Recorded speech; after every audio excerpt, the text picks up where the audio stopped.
kemudian memang saya kenal sama dia biasanya juga nyapa dengan saya. Sepanjang dia curhat sama saya, kemudian keluhan-keluhan hidup dia ya, sampai dia mengatakan bahwa dia ini ya dengan apa yang ada dianggap bahwa semua sudah peristiwa kejadian. Nah, saya tanya bagaimana rumahnya rusak nggak? Semuanya habis, dia rusak dari bawah sampai atas, rumahnya rusak. Kemudian barang-barangnya juga pada rusak dan sehingga bahwa rumahnya tidak bisa ditempatin. Nah, dia curhat sama saya, kemudian dia bilang saya mau bilang apa lagi, dia bilang sekarang udah peristiwa kejadian. Nah, itu kesayangan dia, piara dia itu misalnya kucing, apa ya itu ya, itu satu kandang, itu stres juga. Udah orang stres, dia punya piaraan kucingnya juga stres juga kan. Ada yang mengambil juga ada yang mengambil kucing, akhirnya dikembalikan semua. Nah, karena dia datang itu pada malam hari itu, kebetulan bahwa si tersangka ini anaknya kenal satu teman gitu ya. Kemudian dia memohon untuk dapat kata justice. Ternyata dia bisa bicara berdamai, tapi akhirnya saya kok juga melihat kemanusiaannya ya, melihat kemanusiaannya, dia dianggap bahwa dia ditulus, dia juga ikhlas, peristiwa ini nggak ada yang disalahkan siapa-siapa, karena ini satu pengalaman hidup dia yang paling pahit, dan hati dia curhat sama saya juga hampir meneteskan air mata ya.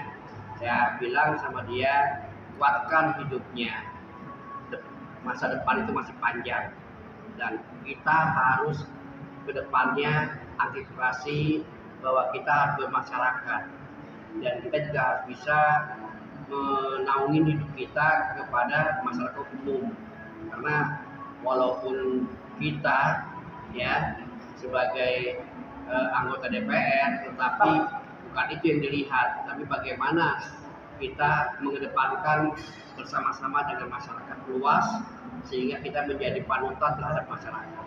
Itu yang dilihat ya. Bang, yang membuat ya begini, pertama adalah dia ini si tersangka ini sudah membuat surat penangguhan, permohonan penangguhan dan ada jaminannya. Tetapi kalau tidak ada saudara Eko yang membuat permohonan, pasti Polda Metro Jaya nggak akan melepaskan karena takut masalah dari dampak perbuatan anak tersebut. Nah, begitu dia data, dia lihat bahwa ini artinya dia teman dekat anaknya juga, akhirnya dianggap itu sama dengan anaknya. Nah, dia sampai dia bilang, ya sudah kalau gitu aku bikin permohonan, kamu jangan sampai berbuat lagi kayak gitu kan. Nah, karena anak ini juga pernah ajakan, nggak taunya ya dalam pikiran dianggap pemikiran anak tersebut tersangka ini ya dianggap tidak masalah, tapi ternyata bahwa anak ini ditangkap karena kedapatan barang-barangnya di tangan dia, ini dikembalikan. apa itu Bang? Banyak lah ya, ada kucing, ada barang-barang berlain.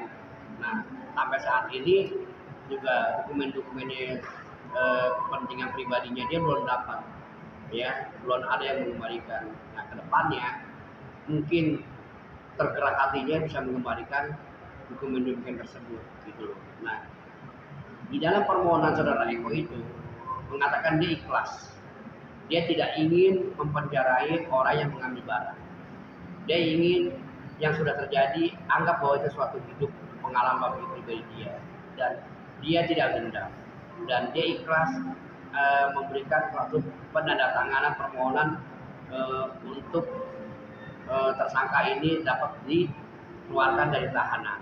Seperti itu hidupnya.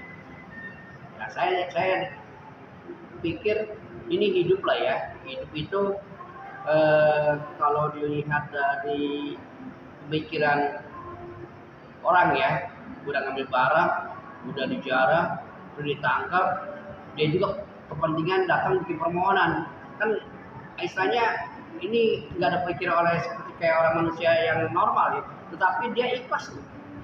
Dia hebat loh, pandangan hidup dia ke depan tuh dengan hatinya, dengan ikhlas tulus lah. Dan ketemu saya juga, saya kasih pandangan juga, janganlah berbuat yang sudah dialami, dan jangan menyalahkan siapa-siapa. Kita koreksi emosi sendiri supaya kita kedepannya lebih baik, seperti itu. Bang, Nggak ada. Nah, jadi penyidik ini melihat dari beberapa penjaraan itu si A, si B, si C, akhirnya masuk ke dipanggil. Seperti itu. Tapi barang-barang yang dikembalikan kepada Mas Eko, dia berjanji dia tidak akan mempenjarai orang karena angka penjara itu, tetapi barang itu dikembalikan itu cukup. Kalau misalnya rumahnya rusak, ya dia nggak bisa mengatakan dia bisa ganti, karena ini kan penuh orang, tahu siapa dan siapanya. Walaupun dia tahu, ya ini kan sudah menjadi, ya arti kata hidup dia lah.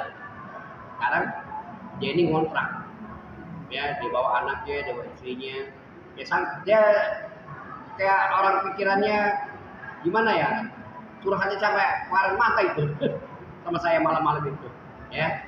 ditafsir berapa bang kerusakannya bang?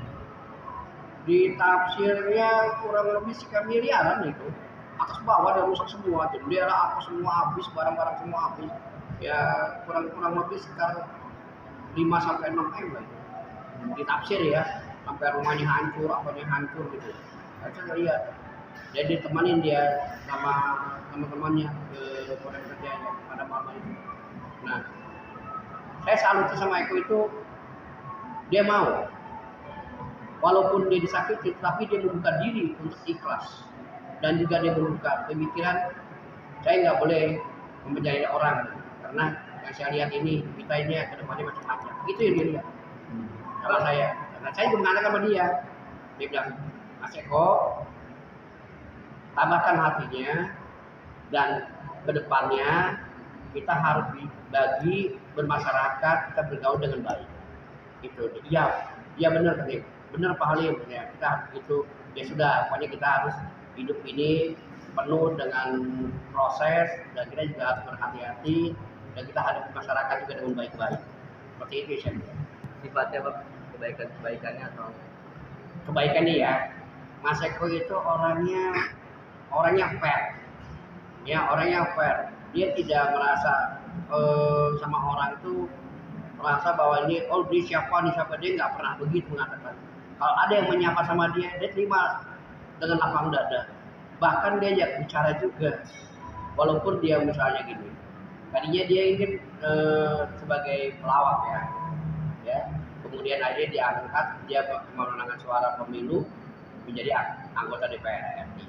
Nah, dia sama siapa nyapa, walaupun umpamanya ada orang yang kenal, tapi dia nyapa, Mas Eko, oh iya Pak, oh iya Bu, gitu. Dia nyapa, apa yang bisa saya bantu, apa Bu yang harus kita berikan, gitu. Seperti itu dia. Nah, baru dia bincang-bincang gitu. Dia selalu menghadapi masyarakat seperti itu. Dan ketulusannya Mas Eko, dia dengan tulus, dengan salutnya itu, anak muda itu, dia umurnya nggak berapa itu, dengan salut dia malam hari membuat permohonan untuk penangguhan anak tersebut. Itu yang hebatnya itu. Udah barangnya dijarah, orang ditahan, sekarang dia bilang tidak, saya harus keluarkan orang itu. Akhirnya dibuat permohonan, padahal sudah begitu pertangguhan, tapi belum bisa keluar juga. Kalau tidak ada korban, umpamanya si Mas itu nggak datang, jadi dia datang, dia bikin permohonan, dia bikin surat itu, dia tanda-tanganin. Nah itu hebatnya dia, dengan ketulusan hatinya, dengan legowonya hatinya, dan dia berhenti panjang. Dan saya juga memberikan pandangan juga sama dia, sama-sama kita hidup ke depannya, ya kita bermasyarakat. Oh hancur, rumahnya hancur, ya, berantakan lah, ya tadinya bagus, akhirnya nggak bagus lah, rumahnya kacakan, yang namanya rumah seperti di obrak-abrik bikin rusak, yang tidak tahu tujuannya, hanya mengacak-ngacak dengan lemari, plafon ya, dengan kaca jendela segala macam hancur semua. Seperti itu. Sehingga tempat tidurnya dia semua habis semua, nggak bisa tidur, nggak bisa tempat lama. Pokoknya rumah itu tidak sementara tidak bisa ditempati. Gitu. Ini terakhir bang, mungkin rencana Mas Eko itu akan merenovasi apa akan dijual bang, bang rencananya? Saya belum nanya ke depannya bagaimana. Saat ini dia istilahnya punya rumah sendiri, rumah mewah, rumah luas, rumah bagus, hancur, tapi dia sendiri kontrak. Gitu loh. Dan sekarang ini dia kontrak untuk menenangkan pikiran dia, ya nanti sambil berusaha, ya mungkin kesayangan rumah dia tetap akan diperbaiki lah. Sebagaimana dia tinggal hidup di rumah itu gitu. Seperti itu. Ya. Oke. Oke. Lanjut apa?